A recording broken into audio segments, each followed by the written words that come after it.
ang tinuod lang, kailangan sabihin sa kapitbahay.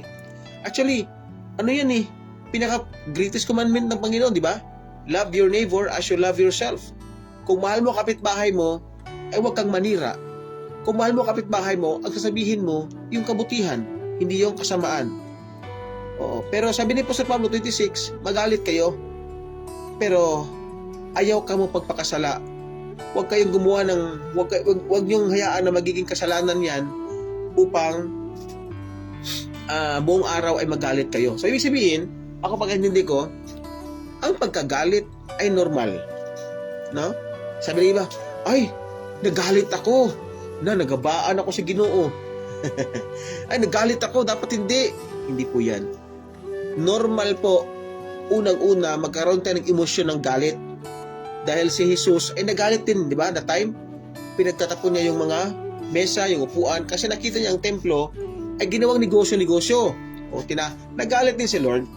Kaya normal ang emosyon na galit. No?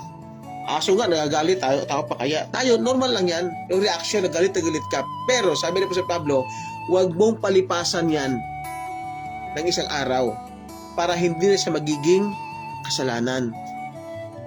So, paano, Brother Bong? Eh, di magpatawad. No? Oh, huwag palipasan ng ang galit mo. Dahil sabi niya, huwag niyong bigyan ng pagkakataon ng demonyo. Ayun pala.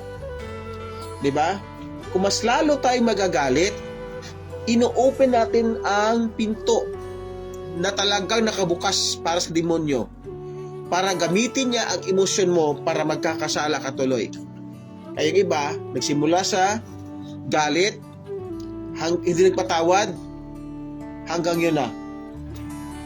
Hindi na control, nagsuntukan na o nagpataya na.